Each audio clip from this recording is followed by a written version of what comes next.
აი ეს კი ჩვენი დღევანდელი გმირი პერსონაჟი, რომელზეც დღეს ვისაუბრებთ. ძელქვა. ეს კი მისი ფოთოლი. ეს კონკრეტული ძელქვა არის რცხილფოთლიანი, აქვე დასახელება, ეს ლათინური დასახელება, რომელიც ქართული სიტყვიდან მოდის. კარპინოფოლია, ესე კარპინუს ლათინურად არის რცხილა და სრული დასახელება რცხილფოთლოვანი ძელქვა. საკმაოდ კარგ გადამოზრდილი ინდივიდი. კომფორტულად მოკალათვით, რადგან დღეს ერთი ძალიან საინტერესო ხე უნდა გაგაცნოთ და გაჩვენოთ. ეს არის ძელქვა, რელიქტური ხე, რომელიც პაგოდეხის დაცულ ტერიტორიაზე ბინადრობს. კერძოდ კი ლუდვიგ მლოკოსევიჩის სახელობის დენდროლოგიურ სკვერში. ამ სკვერზე ოდნავ მოგვიანებით მოგითხრობთ დაწვრილებით და თუ რა მნიშვნელობა აქვს ამას ლაგოდეხისთვის. ყველაფერს დეტალურად მოგახსენებთ ოღონდ მოგვიანებით. დღეს არასამუშაო დღეა და ფორმის გარეშე ამიტომ ვარ. აქ ახალი ხიდი გაუკეთებიათ, პირველად ნახე და ძალიან კარგია. რადგან აქვე ვიყავი, გამახსენდა რომ ჩვენთან ბინადრობს ძელქვა და გადავწყვიტე რომ დღეს გამეცნო თქვენთვის ეს ძალიან მნიშვნელოვანი მცენარე, რომელიც არის რელიქტი. რელიქტური სახეობა ეს არის უძველესი სახეობა, რომელიც ისტორიამდელ დროში დაიბადა. ეს არის მესამეული პერიოდი გეოქრონოლოგიური ათვლით. გეოქრონოლოგია არის ერთგვარი წარმოსახვითი ცხრილი, რომელიც ათარიღებს დედამიწის ევოლუციურ ბუნებრივ ასაკს ქანების მიხედვით. ანათვალი იწყება ქვედა ფენიდან და ამოდის ასაკების მიხედვით ზედა ფენებისკენ. მესამეული პერიოდი კი ეს არის ერა, რომელიც მოიცავს პალეოგენურ და ნეოგენურ პერიოდს. ორივე პერიოდი კი მიეკუთვნება ერთად კაინოზოურ ერას. სამთო გეოლოგია დავამთავრე და ცოტა მომიწია გახსენება რაღაცების, ამიტომ ჩემთვისაც ძალიან საინტერესოა ამ ყველაფრის გადმოცემა თქვენთვის. ამ პერიოდში დედამიწაზე განსაკუთრებულად მნიშვნელოვანი ცვლილებები მოხდა. გულისხმობ იმას, რომ როდესაც ერთიანი კონტინენტი იყო დედამიწაზე, რომელსაც ერქვა პანგეა, დანაწილდა და მიიღო კონტინენტებმა ის სახე, დაახლოებით რომ რა სახეც დღეს აქვს. ესე იგი ინდოეთის ნახევარკუნძული რომ შეეჯახა ევრაზიას და წარმოიშვა ჰიმალაის მთათა სისტემა. ეს არის შეჯახების შედეგად წარმოქმნილი მთათა სისტემა. ასევე ამ პერიოდში წარმოიშვა მცენარეების და ცხოველების, ესე იგი ფლორა ფაუნის ის სახე, რა სახითაც დღეს გვაქვს წარმოდგენილი, დაახლოებით მეტნაკლებად. მესამეული პერიოდის დასაწყისი კი დაახლოებით 66 მილიონი წლის წინ იყო და დასრულდა დაახლოებით 3 მილიონი ცოტა ნაკლები წლის წინ. დღევანდელ პერიოდს კი ქვია მეოთხეული პერიოდი, რა დროშიც ჩვენ ცხოვრობთ. ეს იყო მცირე ინფორმაცია გეოქრონოლოგიის შესახებ. ეხლა ვისაუბროთ თუ რატომ არის ეს ხე განსაკუთრებული და რატომ არის ის ჩვენთვის მნიშვნელოვანი. ეს არის რელიქტური სახეობა, როგორც უკვე ვთქვით, წარმოადგენს თელისებრთა ოჯახს და საკმაოდ მცირე რაოდენობით გვხვდება სამწუხაროდ დღეს ბუნებაში. მისი დასახელება ორი სიტყვისგან შედგება. ეს არის ძელი და ქვა. ეს ხაზს უსვამს მის ფიზიკურ თვისებებს, რომ ძალიან მყარი და მაგარი მერქანია, ამიტომ ხშირად ჭრიდნენ ძელქვას სამასალი გამოყენებისთვის. მისი სიცოცხლის ხანგრძლივობა დაახლოებით 500 წელია. შეიძლება ცოტა მეტიც. ირჩევს ტენიან ადგილს, ხშირფოთლიან ტყეებს, მდინარის მახლობელ არეალებს და მსგავს ტერიტორიებს.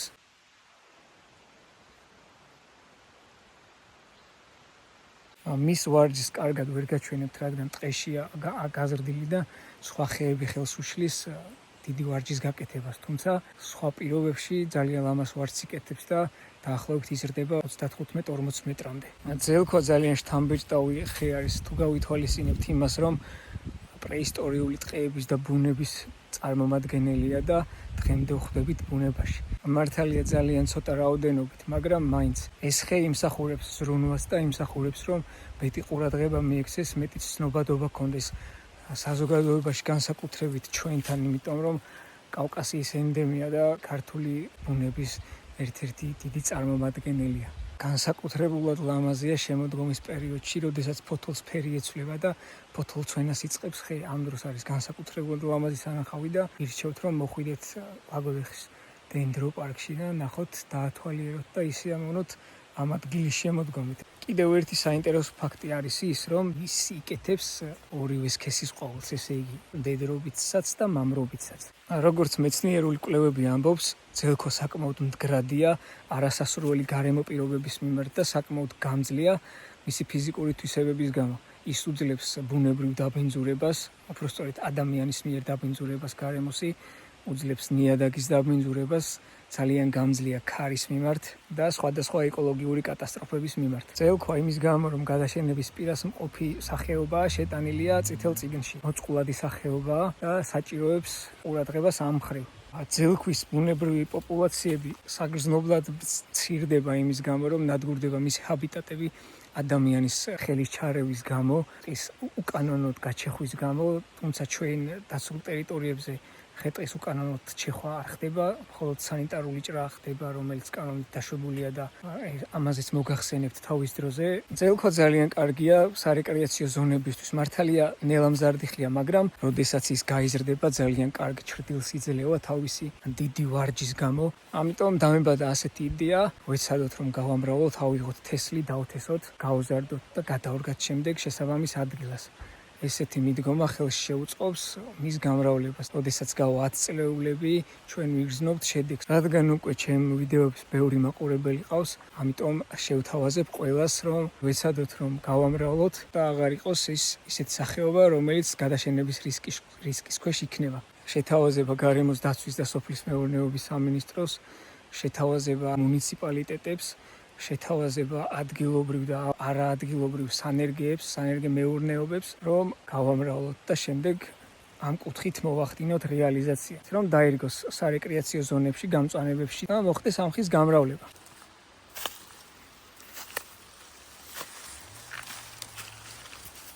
შეხედეთ, როგორი სხვანაირი ვიზუალი აქვს.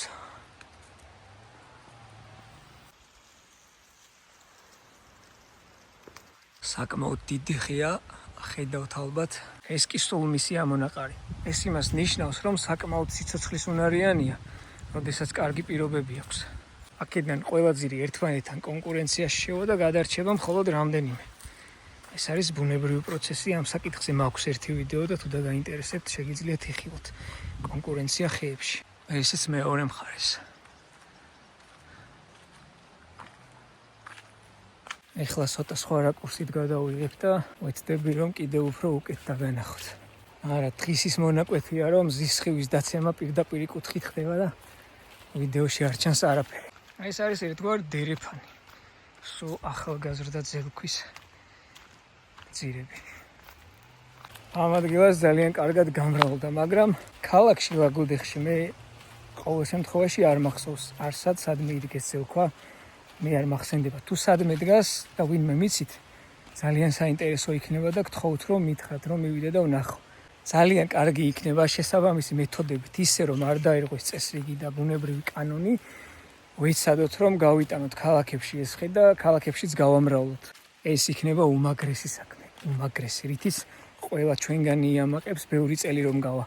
და თუ ვინმე დამიდგება ამ საქმეში გვერდით, ძალიან კარგი იქნება და ვეცადოთ რომ ერთად მოვიძიოთ რესურსები და ერთად მოვნახოთ ხერხები, თუ როგორ გავაკეთოთ ეს.